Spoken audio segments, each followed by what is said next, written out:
Welcome to the 24th floor. I'm Richard Denson alongside Ruben Diaz, and boy, oh boy, we've got a show for you. Yeah, you could say that for sure. For years, the question for the Grizzlies wasn't if the Grizzlies would build around Ja Morant, it was how far that core would take Memphis. Now that chapter has officially ended. It's the move Grizzlies fans have debated for months, and now it's finally happened. Ja Morant has been traded, ending one of the most eventful runs in franchise history. So where does Memphis go from here? So joining us to break down the trade, the return, and the future of the Grizz is our friend of the program, Terry Davis from the Tri-State Defender. What up with it? What's up, Big Terry? Let's get started with the most obvious question. What's the mood with Ja officially traded? I think really the overall fans of Memphis, the silent majority really hate to see him play because a lot of people, when you go to a Grizzly game and see Ja, you never know what you're going to get. Mm-hmm. Now with this core that's coming in, you really don't know what you're going to get, but you won't get the excitement and potential roof-raving moment that Ja will give you on a nightly basis. That's true. So when we look at the return for Ja Morant, it was a straight players. Yep. No picks. No picks. Which is something that going into this was something that it seemed like was going to be involved. They were pushing for Zach Kleiman to include assets with Ja Morant. But when the final deal, Ja Morant traded for Jeremy Grant and Chris Murray. Mm-hmm. And I've always looked at this Ja Morant thing as in the same scope of Trae Young. When Trae Young was traded from the Hawks, it was a straight player swap. Traded for C.J. McCollum and Corey Kispert. Were you kind of surprised that when it all came down to it that there were no picks involved? Even if the Grizz got like something, gave away something in 2033 or got something like in 2033? I think they learned their lessons from the trade 2 years ago when they traded Marcus Smart and gave away a pick. Had to give up a pick. So I think they've learned their lesson. So they figuring out these assets are more valuable there. They're ready to hold on to the player in the picks because Memphis not being a L.A. or Boston, they can't attract free agents. So they got to use those assets to try to lure free agents via trade. Yeah, you got and those picks. You know, you take the picks and they don't get to choose where they're going. Exactly. Kind of a deal. Did it surprise you?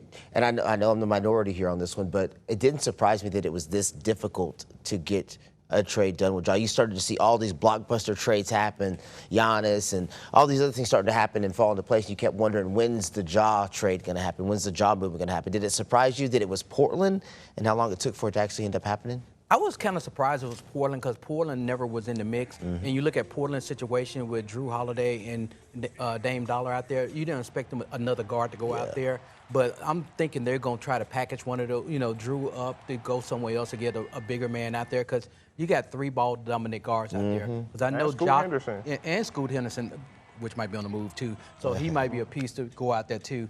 But one thing you lose by trading Ja, the potential on making national television will diminish because Ja, love him or hate him, he get clicks. And to me, that was the biggest thing why I thought that it was, I wouldn't necessarily say like, I personally thought Ja should have stayed, but I started saying like, okay, you do it in the offseason. It's because of and why you wait, it's because of the ticket sales.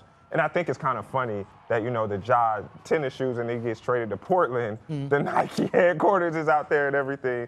But, I mean, as far as Portland being the spot, I think that they're not done. They have been a team that has been starving to make a move and get that big fish, especially coming off the season that they had, making a playoff run and, giving San Antonio a little bit of noise in the first round.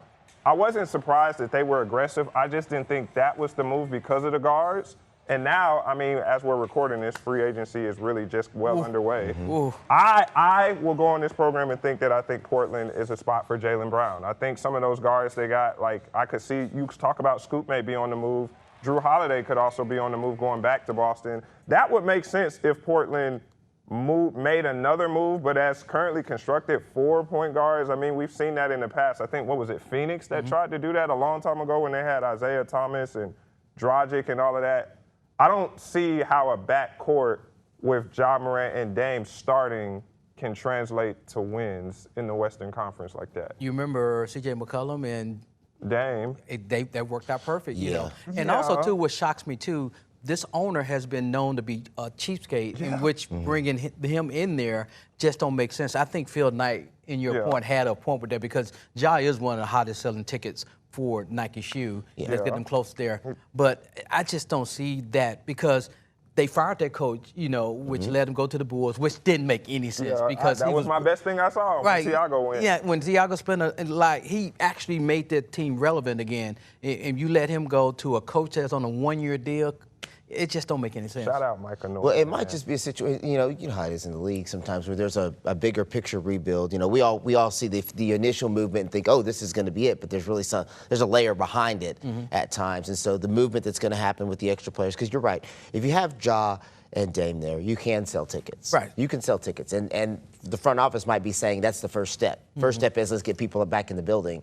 Second step is that we build on that momentum. For Ja, I think it's a great opportunity to reinvent yourself. Because right now, the image behind John Morant is injury-plagued, disgruntled, and not very productive. He also not a great shooter. So he needs to go somewhere where he doesn't have to be a great shooter. He can be above the rim all the time, and somebody else can hit those shots. So this could be a great opportunity for John Morant to go out there and reinvent who he is as a basketball player in the NBA and really even make his star power go even higher. But I think by them making this trade, that puts all the pressure on Mr. Cameron. I was just about to get to that. Because with Ja, if Ja had stayed on the team, that's true. that could have took all the pressure off Cam, and Cam could have just balled out. Now they're putting all the pressure on Cam to not only be a best player, to sell tickets, and also be the face of your franchise. And that's a lot. The guy seems like he can handle that. Yeah, but you don't want to put that on a rookie, man. So, see, this is where I kind of push back a bit. Yes, being taken at the number 3 spot obviously means that you probably are expected to be the face of the team. But I think with the way how Kleiman has been kind of building this team and just getting assets, it's basically like who wants it. So next season, it could be Cedric Howard who ends up being the guy. It could be Zach Edey who ends up being the guy. Of course, Boozer, you expect him to be in the mix. But going back to your point, when you come from the lineage that he comes from, his dad being a former All-Star, probably a Hall of Famer when it's all said and done, he knows the work. He knows what it takes. He's seen it his whole life. He's won at every level. He's won at high school. He's won at Duke and college. So I think Cam Boozer is ready for the moment. That's why I think that, ultimately he was the safest pick in the draft. But I don't think that Grizzlies fans should, from day one, anoint him like, hey, man, you got to get us out of the mud. You have to lead the charge. There's plenty of guys on this team who can take that baton. It's just obviously expected that it might be Cam. Well, you're not there for draft night when the number 2 pick got picked and it wasn't Cameron. Yeah, people was excited. It was there. The pressure's going to be there. We might not want that, but the people of Memphis want him to be the face of the team. They want him to replace Ja Morant, period. I think it's just more so, I said, this city is starving for success. But let me flip that on you, too, at the same point, is that even though, yes, all of that stuff is correct, he's the number 2 pick, the number 3 pick, and everybody wants him and all that stuff, there is a reality that when you have a really young team like that, people give you more grace. People give more grace, and I think the fans are just hungry for a fresh start. They're hungry for, and Kleiman's built a team that doesn't have superstars on it right now. Zach Edey's not a superstar. Could he be a big force in the league at some point? Yes, but he's been injury plagued and not a superstar. Cedric Howard is not a superstar right now. He's a great role-playing, productive guy in the league. They don't have a superstar. Cam Spencer had 3 games where he shot lights out, and then he couldn't hit side of a barn for a while.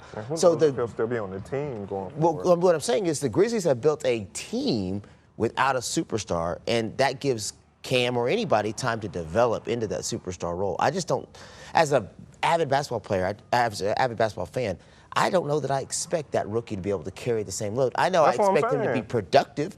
I expect him to be worth his money. But if you show me some promise in that first year, hey, we're going to play hard, we're going to compete, then I can hang on and see what happens the next year or so. But one thing about the NBA, no matter how much group of talent you got, if you don't have a closer, you don't have a team. Because, if you look at the New York Knicks, without Jalen Brunson, they would not be a championship team because they got a closer. San Antonio, they got a closer. And then with the way that the free agency is shaping right now, I think the Lakers going to take a step back. I think a few other teams going to take a step back. If you had kept Ja Morant, but that's water on the bridge, you could have probably accelerated to being that last team in the playoff without making play-in. Now you're going to be filling with Dallas and Phoenix, trying to get to the play-in spot, try to make that last spot. That's what, and I'm glad you said that, because to me, as the team is currently constructed, that is the ceiling that I see for this team. It's basically what Portland was last year. That is what Memphis can be this year. A team that makes the play-in, wins a play-in game, gets in the first round, maybe gets a game or two, but then goes out in the first round. And if that happens, that's okay. Right. You should not expect for the team to be world beaters in year one. I know we talk about San Antonio and Oklahoma City and basically how that's the template for what you want, but for those teams, it took time. So staying on the Grizzlies' return, because I think we haven't touched on it enough, what do you think immediately Jeremy Grant and Chris Murray can bring to the team? Because I now like this front court, like how it's kind of building out. One thing Jeremy brings, he brings experience. And then another person we hadn't even talked about is Mr. Stewart, Isaiah Stewart. He's bringing toughness. Oh, yeah, big Stu. Yeah, so you bring him the in heavyweight there. boxer. Right. And my thing is, the Grizzlies changed their personnel who works with the people that get injured and all like that. Hopefully they can stay healthy. If they can stay healthy, I think with Zach Edey coming back and everyone else coming back, this team should be able to compete in the West. Even though the West is still tough, they should be able to compete in the West. No, there's a part of this that we haven't really talked about, and that's the fact that these guys might fit the system better than the other guys fit the system, which means they could be more productive and more competitive and more successful if they fit the system. If I'm a coach and I've got a chance to choosing a dude who's an amazing player but doesn't fit what we want to do, or a guy who's a really good player but an amazing fit for what we do, I'm taking the really good guy.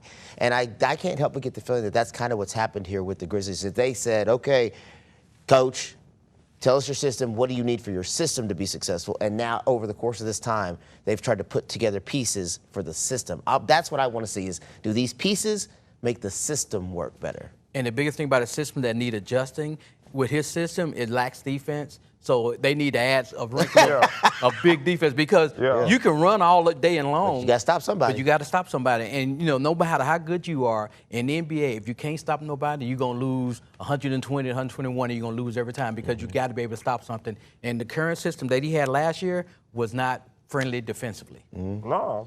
I mean, I think Jeremy Grant is somebody who's a very malleable player in the NBA. He's proven himself. He's a Team USA guy. And then, like I said, it's a guy who, for the most part, has his own injury issues, but it's not to the sense of Ja.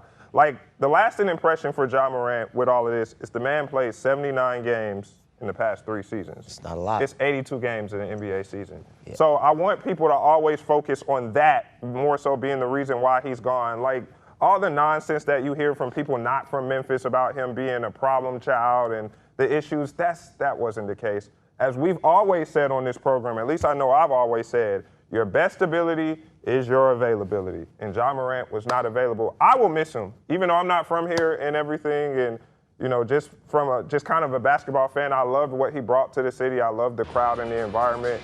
It was sad that it had to end this way. I'm not going to lie. Like, when the news came out, I knew it was happening, but it was kind of, like, sad. So, I mean, I hope, like... be all right over there? I hope, like, when we look all these years later that, we appreciate, like, kind of Ja. Because I know, like, you and him, y'all were tight. Yeah, everyone loves me. You was always trolling them in the locker room, you know what I'm saying? So at this stage, at this era of basketball, you can't get too attached to anybody. Nah. In this age, in this era of sports, I don't care if it's college or pro, you can't get too attached. Because ain't nobody, it's not the back in the day, it's not Dominique, it's not Isaiah Thomas, it's not Michael Jordan, it's not Larry Bird, it's not where they're staying with a franchise for their whole career. Like with Giannis. So, like, hats off to the 79 times that Ja was able to actually play basketball in the last 3 years, but I don't know how you could miss something that you didn't see very often. My thing is, there's a lot of fans that bought tickets to go watch games to go see Ja Morant who didn't get to see Ja Morant. And for those fans, they're going to now get an opportunity to go see their young, talented players play, because those young guys are hungry and they're going to play and prove themselves. So while it was great while it lasted, when it was fun and exciting, and everything ends at some time. And that ended. And it's time for him to go make a new name over in Portland. It's time for the Grizzlies and Grizzlies fans to be excited about the future. See you in Vegas, Ja. All right, we're going to take a quick break. When we come back, while the Ja Morant is over, like we said, we've been talking about the future and what direction do the Grizzlies look now with the baton, the keys to the kingdom seemingly in the hands of Cam Boozer. We'll talk about the NBA draft when we come back.